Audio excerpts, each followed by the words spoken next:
We're here at the Batcave with Pat Brosnan, 30 feet underground at an undisclosed location. Good luck finding us somewhere in Gotham. So we have a very special guest today, royalty actually, if you can believe it, from New York's finest, my alma mater. And get ready, this is an absolute powerhouse of law enforcement leadership and unapologetic public service. Today on the show, we're honored, and I'm personally honored to welcome John Chell, the former chief of department of the New York City Police Department. John's the highest ranking uniformed officer in the nation's largest police force, a 31-year NYPD legend who rose from the streets of Brooklyn to command the entire department, the whole shebang. Chief Chell is also a Medal of Valor recipient, a Blue Ball winner, and a visionary strategist who championed proactive policing and a tireless defender of quality of life enforcement that made New York City safer. From leading precincts and detective bureau commands to heading patrol services and driving bold initiatives like the Community Response Team and Compliance Stat, the chief embodies courage, accountability, and results.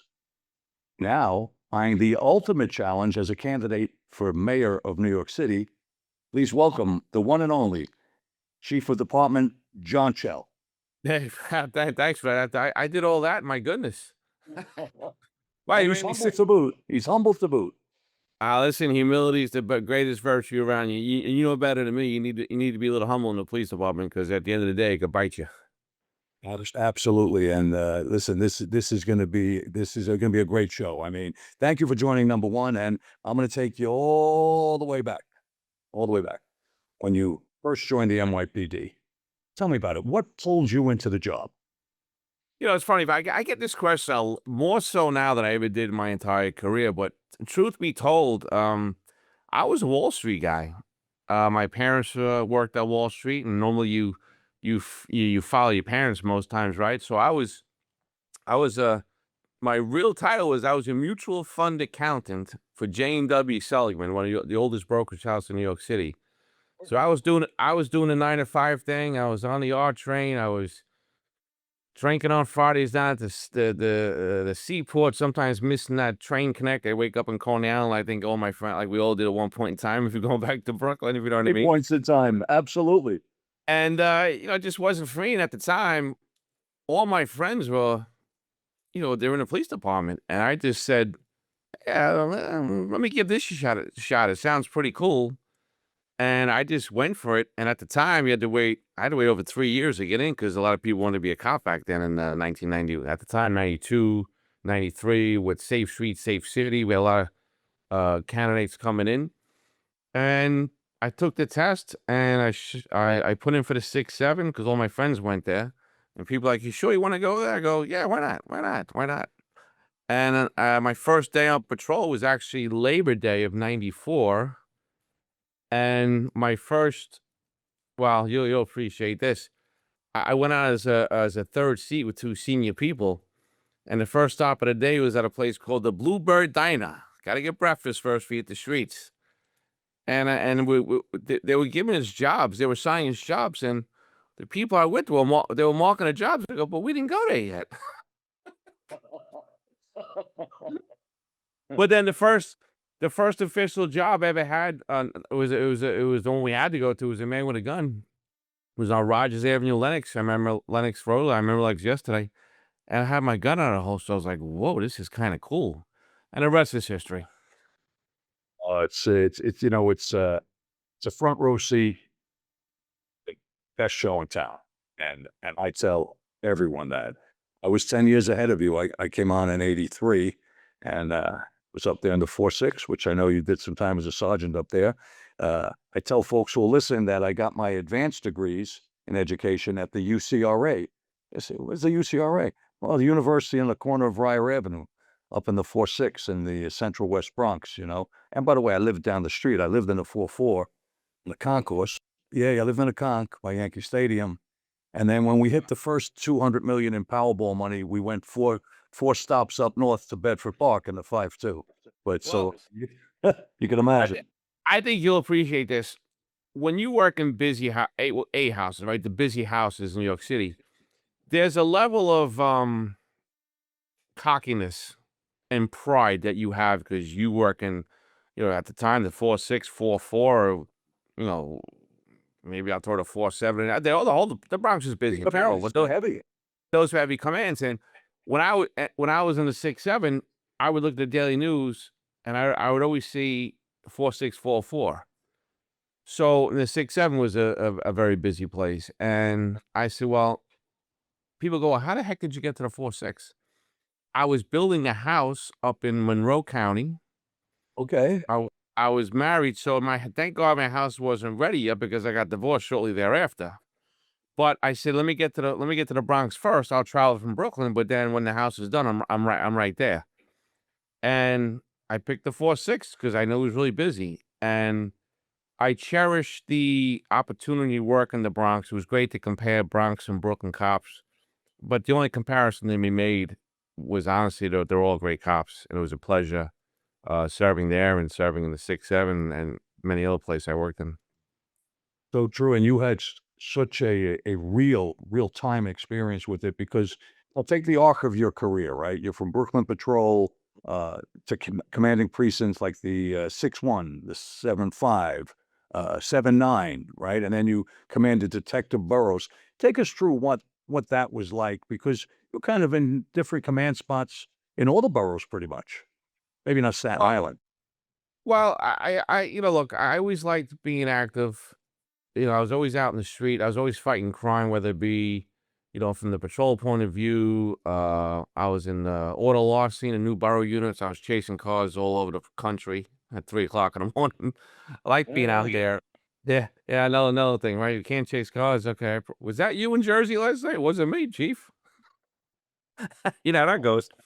And so I was just, as a matter of professional pride, just being out in the street and I was out in the street as chief patrol. I was completely out of my mind. But I think when you love the job so much and you look forward to coming to work every day and you just take a couple of tests along the way, you're not really thinking about time because you love it so much. And over that time, things just happen to, fall in place. So, for instance, when I was a new captain, I was in a 6-0 precinct at the Coney Island detail. Another trip, I had a golf cart on the boardwalk. A lot of advantages there, plus after work, if you know what I mean. And then, from there, they put me into like a special task force because it was almost like I was in charge of patents in Brooklyn South, and I just loved doing it.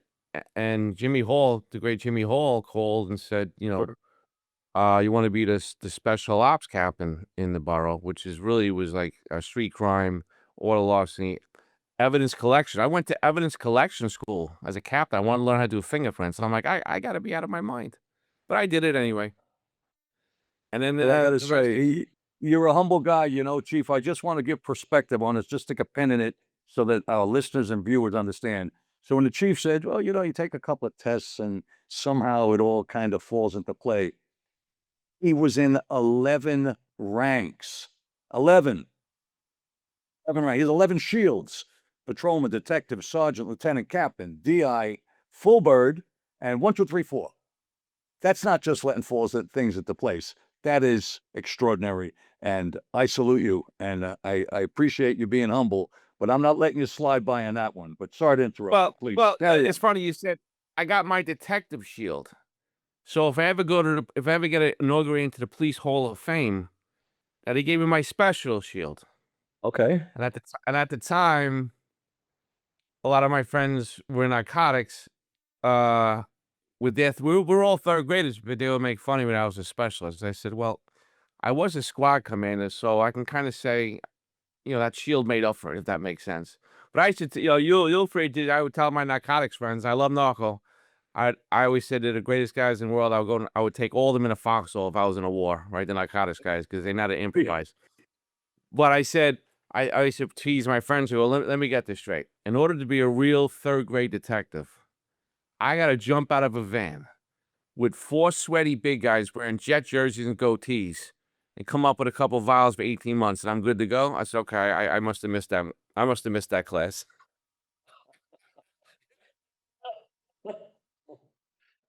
Well stated. I was a narco ranger myself up in Bronx Narcotics back in the Stone Age, back in the 80s. Greatest guys in the world, and Yeah, gals. we were there for the opening day of crack, Chief. And let me tell you, of all things, what do you think? When the lieutenant right away says, "Listen, Brosnan, you know that 4.6 like the back of your hand." I said, "Yeah, I do." I said, "I lived in a 4.4." He said, "You're going into the 4.6 module, right?" So soon as I know sooner to leave the 4.6, and the next day I'm in narcotics, assigned to the 4.6, which by the way is what I wanted. I put my hand up for it. But I agree with you. The narco guys, absolutely the best. Absolutely. Now, the criticism of narco guys, I said I wouldn't let you type a sentence for me. You guys administratively, but if we went to World War III, you guys are coming with me. In today's world, risk doesn't announce itself. It hides in plain sight. That's where Brosnan Consulting Services comes in. Founded by industry veteran Patrick J. Brosnan, we provide risk advisory and protective intelligence solutions for individuals, corporations, and institutions that can't afford uncertainty. From due diligence and investigative consulting to strategic intelligence and protection planning, we help you see threats before they become problems. When experience matters and discretion is essential, trust Brosnan Consulting Services. Visit brosnaninvestigative.com to learn more. I got to ask, what was your number one collar or case? We all have one. Take me through it. I'll just go to my first. I'll go to my first medal. How's that? My Sure. first. So, as you well know, and the public doesn't know, but sometimes things happen when you least expect it. So I was in a corner of Church in Utica, and confine the 6M precinct, and as well as now, the quiet people who come up to your car are the ones that got something to say. The people who are doing somersaults, they're just gonna lead you down a path of like, let's get out of here. Lo and behold, young guy goes, "Hey, they're robbing a check cashing store right there." I was like, "Well, that's a problem." And as I went to get out of the car, the perp ran right by my car with the gun in his hand. I'm like, "Oh my God." So I chased him for 2 blocks, and I was in decent shape back then, and it was pretty hairy, and I ended up catching him in the backyard and recovering the proceeds, right, the money and whatever else he took, and got the gun, and that was my first real taste of like how dangerous this could really be. And it's funny, I remember his name, Christopher Williams, arch robber. I remember it was like it was yesterday, and he was a really, really, really bad guy. But that was my first real, wow, this is the real deal here. So glad to hear it was an armed robbery because I was in the robbery squad my whole career. I was in central robbery, assigned to the Bronx robbery squad, and then assigned to the 4.6 RIP, the robbery ID program. Robberies were close to my heart, and that's a great, great case. An armed robbery just went down in front of you. Wow. And being in a squad commander in the 6-2 squad, and then being a chief of detectives. I mean, there was so many great cases to watch detectives do their work and to understand that probable cause isn't like a TV show. That the DNA doesn't come back in the D block and it takes time and to get that phone call from your homicide lieutenant or you're doing a long-term case takedown and say, we got it. We got it. And then to call, and for me to call at the time, chief of detectives and say, "Hey, chief, we're good to go here." That's a great, great, great feeling to pick out one case. Oh God, there was so many of them, so many great cases that we solved, and sometimes it took a year. I remember we were talking about, and you were doing shows on Nancy Guthrie. Listening to people talk, I would try to explain. It was frustrating because sometimes, as you know, you listen to people on TV, and they were never detectives. They never ran a squad. They never ran a case, and you don't want to say it out loud per se, but like this thing, and it's happening now.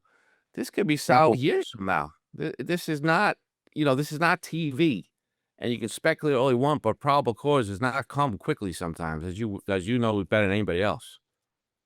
Painful to listen to them. And I always say they're academics, guys like us, we're field practitioners. It's an entirely different animal.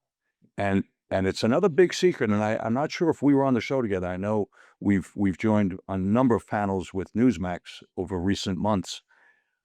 It's a big secret that no one ever wants to address, Chief, and you know it like the back of the hand, is you take the Guthrie matter. Where she lives in those quiet foothills, right?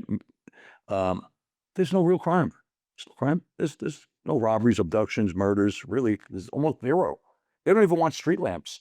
But here's the irony: the officers, the men and women, and as it turns out, the leadership, um, they have no experience because it didn't happen because they were assigned to an extremely quiet command to put in an extremely quiet area. And without the experience, there's nothing. There's nothing. You have to have the experience. And it's the ultimate irony because in the nicest areas, you have the officers, and I'm sure they're fantastic people and they try their absolute best. But if you haven't investigated a lot of robberies and you don't understand the policy, procedure, protocol, and the steps, what do? You Google it?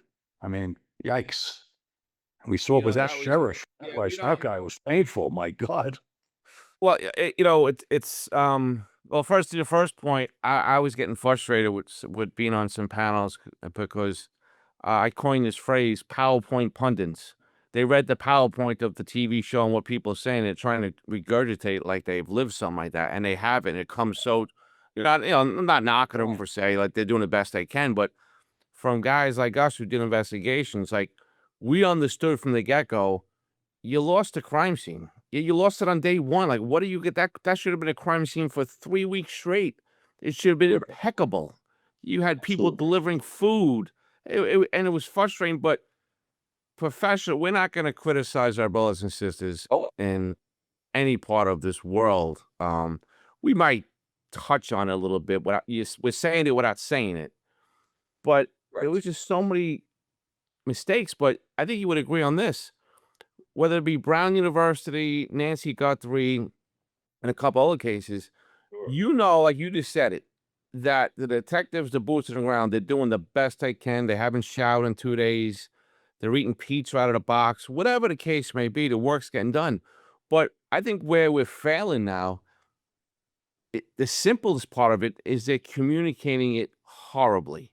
The communication is horrible, and when the communication is horrible, people unfairly tag the boots on the ground detective as not doing his job or her not doing his job, and that's so unfair because it's getting done. They said it better. And by the way, Chief, I'm stealing that line. The PowerPoint pundit. How you heard Please. PowerPoint pundits? They flip through the 10 bullets and they come on and like they know what it's like to throw Pat. They know what it's like to throw a good homicide. To ask them what does it mean to throw a good homicide? Like, what's a good homicide? It's in the bottom drawer. I'll leave it there. I cringe. I cringe when I listen. I cringe, and it's such an honor and so refreshing to have the real deal guy like you and other fantastic guests that actually slept on the floor in Central booking and arraignment. Locked up guys, had blood on their hands, made great cases, put guys up to Attica for 1,000 years. That's what it's about, not Googling it and pontificating about it in the abstract. Let's pivot because otherwise we're going to grow beards on that because this is a whole nother animal. We might have to have this some like a special spot, if you know what I mean, like down the road, like an hour, like 2 hour show. Absolutely. Or we could be somewhere with ice in the glass and kind of go over it in person. So, but you're right. It begs for scrutiny. But Chief, Medal of Valor recipient. All right, for the folks out there and the listeners and viewership, Medal of Valor is a really big deal.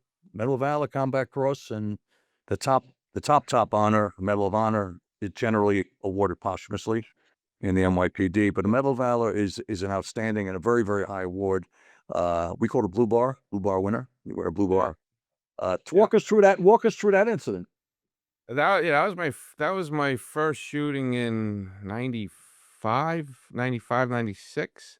Like I said before, when you least expected, I had an egg and cheese and a roll. I was on the border of the 6-9 precinct at the time, the 6-9 precinct, 7-1 precinct, and the 6-9 are all on the same frequency. So a couple guys from Long Island tried to rob a bank off the Bell Parkway.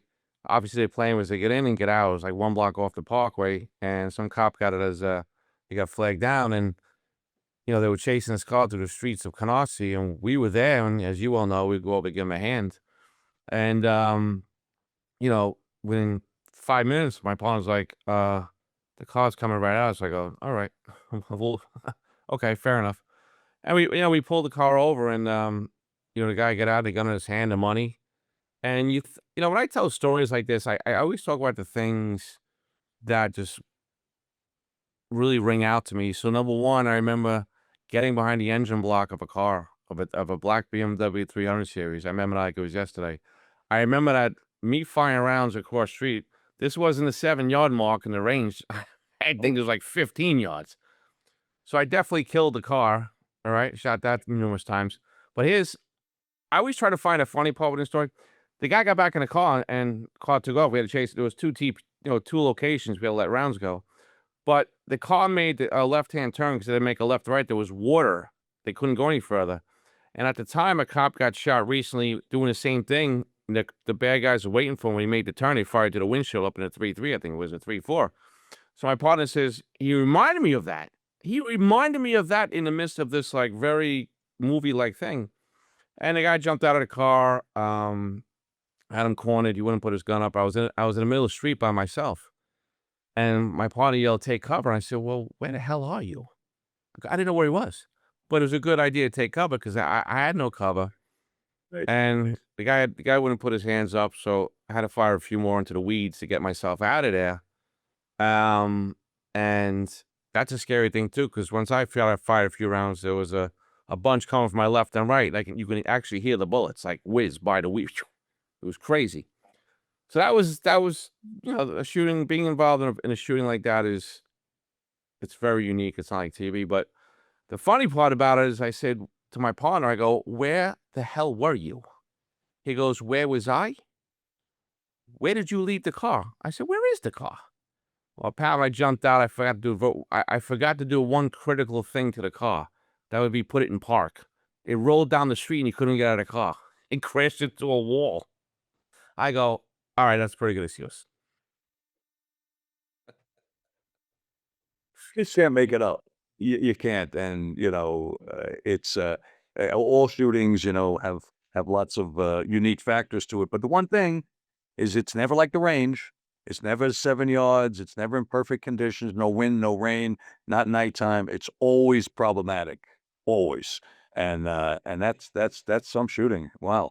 And the guy came out of the car with the gun in one hand and the cash from the bank stick up in his other. He was dropping the cash. This picture, he's trying to hold onto his arm. It's falling on the floor. There's guns being fired. He jumps back up. The driver got away. I don't know how they caught him. I had to deal with this guy.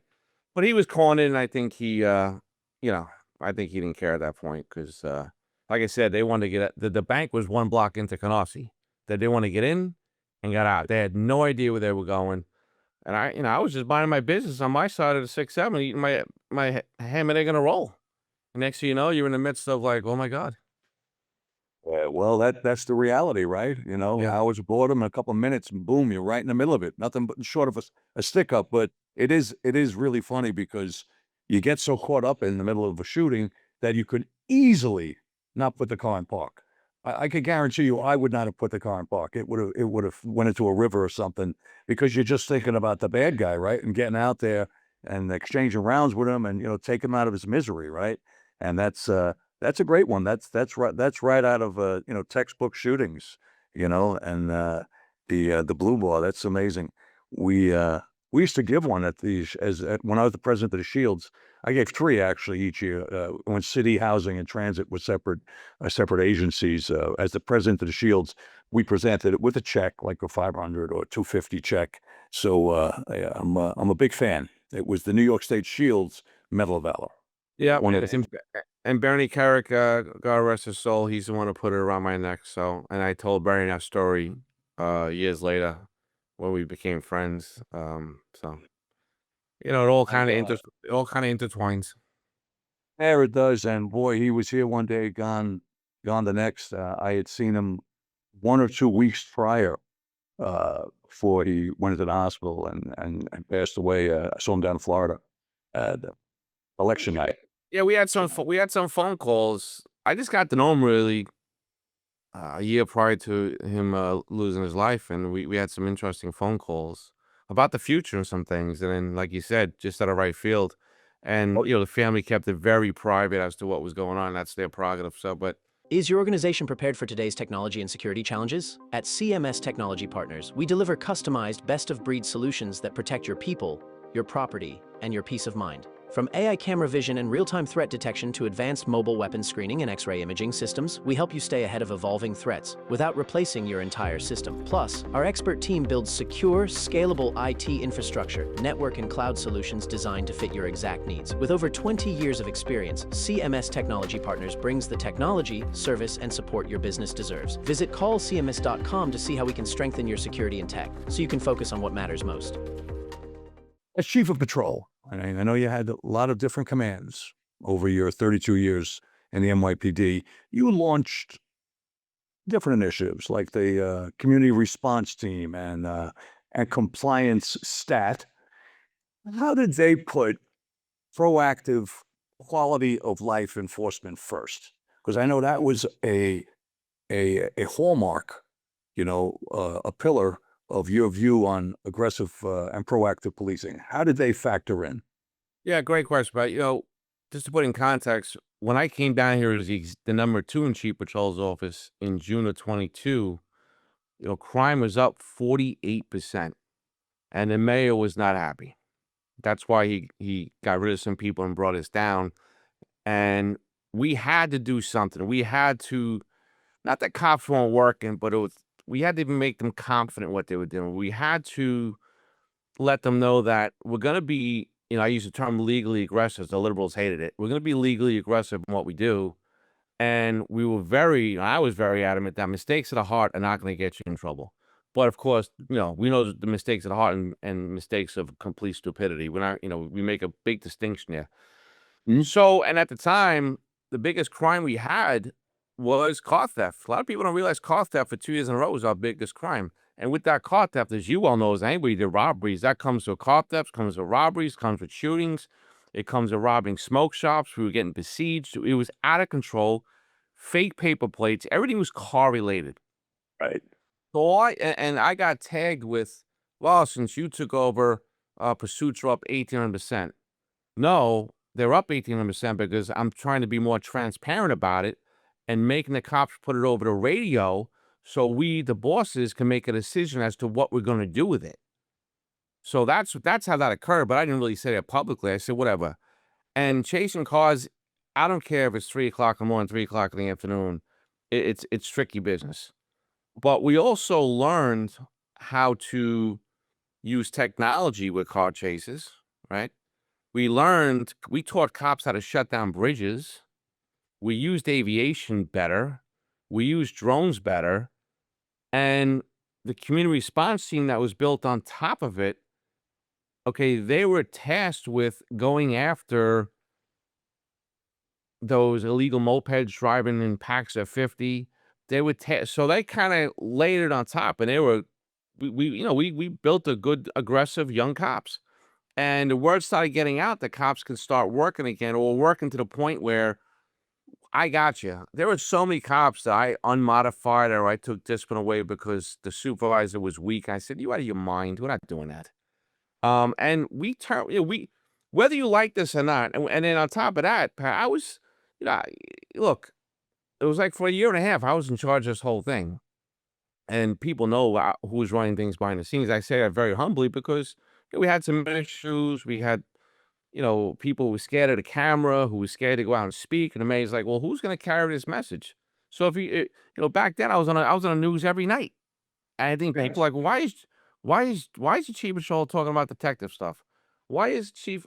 Because the mayor said, get out there and do what you do. So we're trying to bring down crime. We're pushing the envelope. I'm fighting with the media because I will not take them criticizing our cops. And I didn't back down. And the mayor had my back. So this was not seen before. The media wasn't used to me going right back at you and criticizing the back. And then behind the scenes, the cops are working their tails off.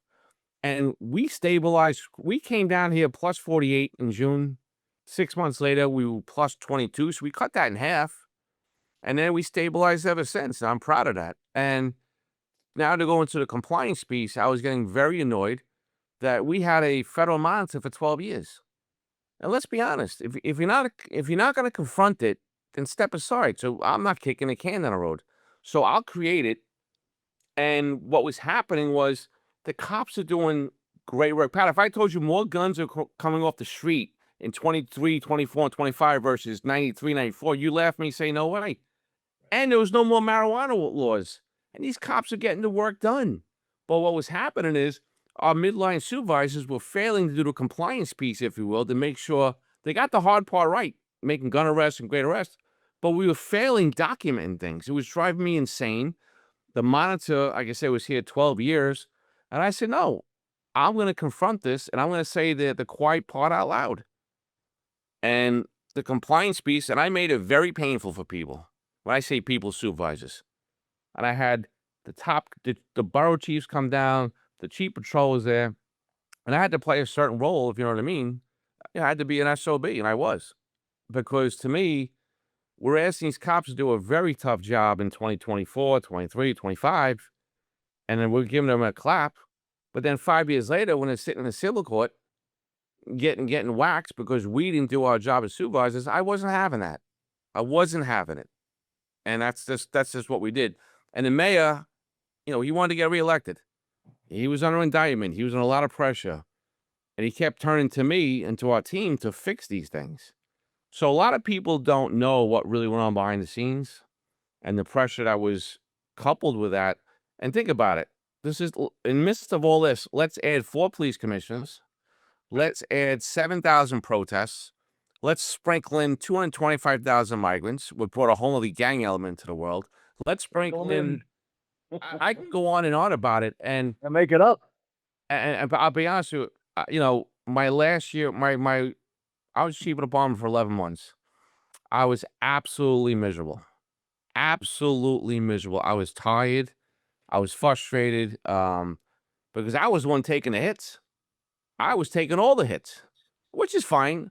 But my family saw it. 4 police commissioners, they were all very unique. It doesn't lend it doesn't lend to continuity.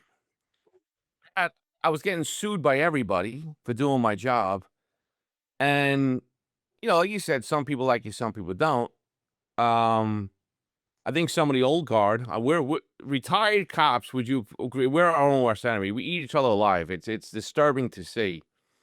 There's jealousy involved. There's treachery involved. I was just mentally exhausted.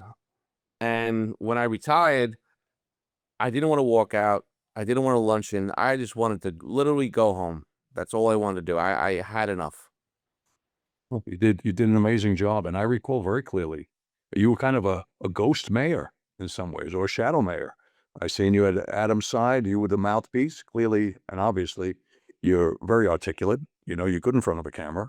And that, if I was the mayor, I would have done the same thing. I would have put the best guy up there, because not everybody, it's a skill. It is. It's a gift. But the fact is, I could see how it would consume you. But when you would think about it like this, Chief, that your legacy really is the empowerment of the officers. You empowered officers, more pursuits, the targeting of the ghost plates, right? The targeting of all the illegal bikes, right? And all the street disorder, and the sprinkling in the 7,000 riots, right? But your no apologies approach, and that's what it is. It's unapologetic. It led to driving down crime, and that is the most important facet. And for that, I salute you. Well done. I appreciate it. You had to be brash because, look, we're up against it. Nice. Everywhere you turn, this media is anti-police. And I'll be damned if I was going to stand there and take any garbage. And the mayor and I were on the same page. And if you didn't like it, you didn't like it. But I said one time on a live TV show, they asked me about my social media. I go, it was live. And I said, I looked to my right. I don't have my social media playbook. Who makes the rules? And then if the guy was like, I go, well, I'll tell you what. This punching bag here, we have arms now, and we're gonna hit you back. They got to know what to say. Love it. Didn't know what. Absolutely love it. No different on a local level than what our great president is doing at the national level, right? just not standing for these cocky and these arrogant questions and fake news and everything else. And we could go on and about that. But we're coming up against the break here. We're at the Batcave with Pat Brosnan. So we're going to take a quick break, folks. Stay tuned. We'll be right back, and we're going to get into what the chief is doing now and what he's up to. So we'll be right back. When the storm hits or when your trees need serious care, you call O'Sullivan Tree Care. O'Sullivan Tree Care is a fully licensed and insured family-owned company, proudly serving Rockland County, Westchester County, and New Jersey. Their experienced team handles it all: tree removals, precision pruning, stump grinding, crane work, and emergency storm cleanup. Fast, safe, and professional. When severe weather strikes, O'Sullivan Tree Care responds when it matters most, clearing dangerous trees, restoring access, and protecting homes and properties. They also supply high-quality mulch and screen topsoil available for pickup or delivery. You call, they haul. What sets O'Sullivan Tree Care apart is reliability under pressure. When others step back, their crew steps forward. Experienced, equipped, and ready to work in the toughest conditions. So whether you're dealing with storm damage, downed trees, or routine property maintenance, make the call to the team you can trust. O'Sullivan Tree Care, 845-359-8733. That's 845-359-8733. O'Sullivan Tree Care, where quality meets reliability and the job gets done right. Chell did nothing wrong. He did nothing wrong.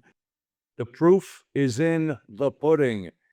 That is former Mayor Eric Adams defending and appropriately defending our guest, our great guest here this morning, the former NYPD Chief of Department, John Chell. We're just talking about how he was in many ways a shadow mayor, right? A ghost mayor for Adams. He was taking the blows up front, fighting a good fight. That is, the chief was.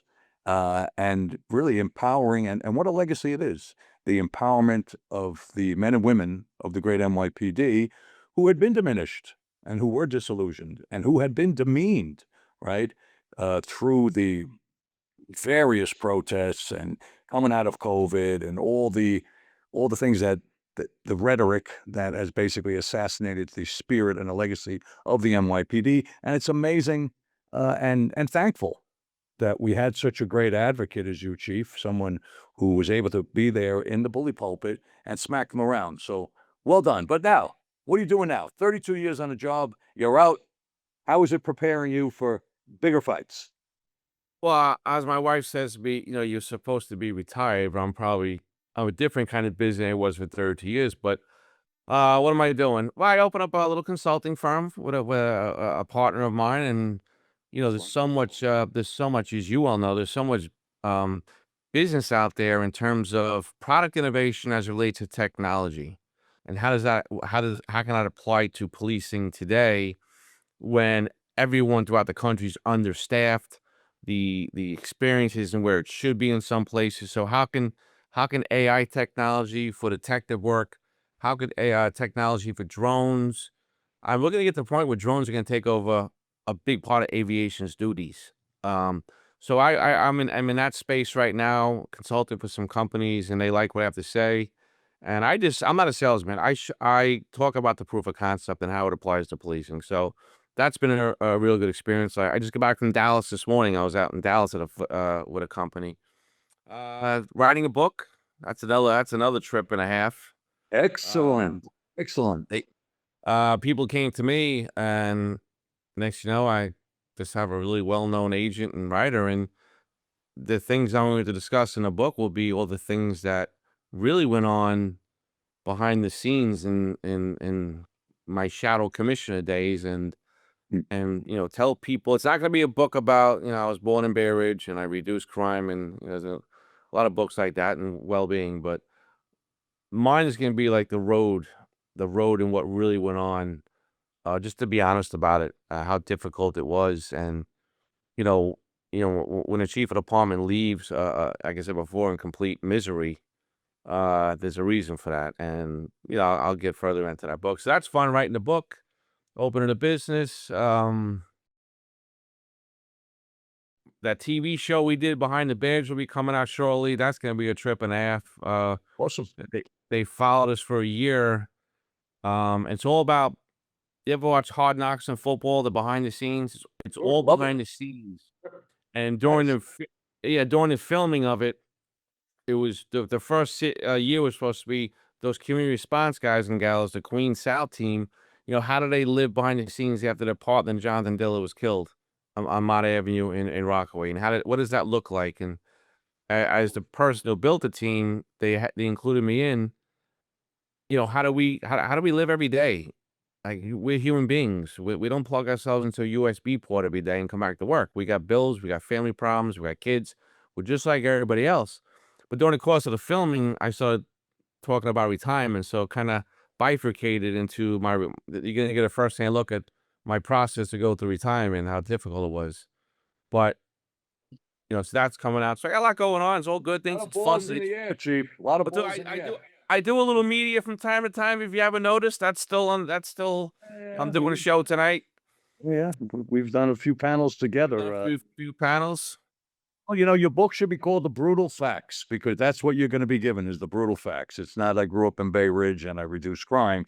And that's exactly what folks need and what they want. And I couldn't agree more.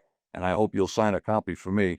And on the drone side, I concur. I'm actually in the counter drone technology business myself. I had sold my company about a year and a half ago, the security side of it. And I got into detection, identification, and mitigation of drones in contracted airspace. So very interesting. Take a peek, and we should wrap separately on this at airspace defense. But put that aside. Tell me the name of the company, the consulting company. Let's get it out. Let's shout it out there. So, all right. So the company's called Harlem Ridge Advisors, and people say, and we do a mishmash of things. Basically, all the fancy stuff in there. My partner and I, Tariq, we just say, hey, how can we help you? How can we problem solve what you need? Instead of me telling like we do this. No, tell me how we could fill a gap for you that you're lacking in your security world. Because I'll tell you, a lot of security people are very good at what they do. They know how to fight risk mitigation, but some of them are a little reluctant to really dive into the technology world. And they're working. They might be working a little harder than smarter, where they could take their talents, and a lot of technology could really help them with that. So we try to fill that void. There are so many companies out there that have products that will really help a police department, whether it be AI for detective work, whether it be a drone, whether it be off-duty employment mechanisms where cops get paid on time and are working on paid detail. And we know there's so many great companies that are out that I can fill those gaps for people, and people work more efficiently and get it done. Because let's face it, like I said, the police departments are understaffed. The old school detective is becoming far and few between. Not far and few between, but it's changing. The cop and the beat is changing. We have kids out there, they want to work 4 days a week. It's a different world. And when I ran Brosnan, and I sound like an echo of you, Chief. I always said, let's leverage bleeding edge technology. Let's work smarter, not harder. And we had an extraordinary command center, probably the biggest in the country at the time, behind NASA and the U.S. Army. And we used it for command control, communication, and coordination, right? Omniscience, the mothership. And we put some patented stuff in there. So I'd love to rap about that. But most important is you're running for mayor of New York City in 2029 as an independent. So folks, we're wrapping it here, okay? Because this is my clever way, transparent as it is, to get the chief back in, because I do want to explore that, the lessons on proactive leadership that you're going to bring to City Hall and every single thing else. So I have a hook in you, Chief. We're coming back. This is going to be a part 2. I hope you can pull it off. You got a lot of balls up in the air, flying in from Texas today, doing the show now. So before we wrap up, if you haven't already, do me a favor, and let's just hit the subscribe or the follow button so you don't miss any of the Batcave action. Like today, great stuff, right? With royalty. We're on YouTube, we're on Spotify, we're all the usual spots. Just search Pat Brosnan Live from the Batcave, and you will find us. And hey, leave a quick review or rating while you're there. It really helps us grow the show so we can keep bringing you the best guests, like Chief of Department John Chell, great stories, and straight talk, the brutal facts you're not going to hear anywhere else. Facts, focus, and forensic precision. Have an amazing day. And Chief, thank you. Thank you for everything you've done, and we will do it again. Thank you. My pleasure. Anytime you know where to find me. Absolutely. My pleasure as well. Have a great one.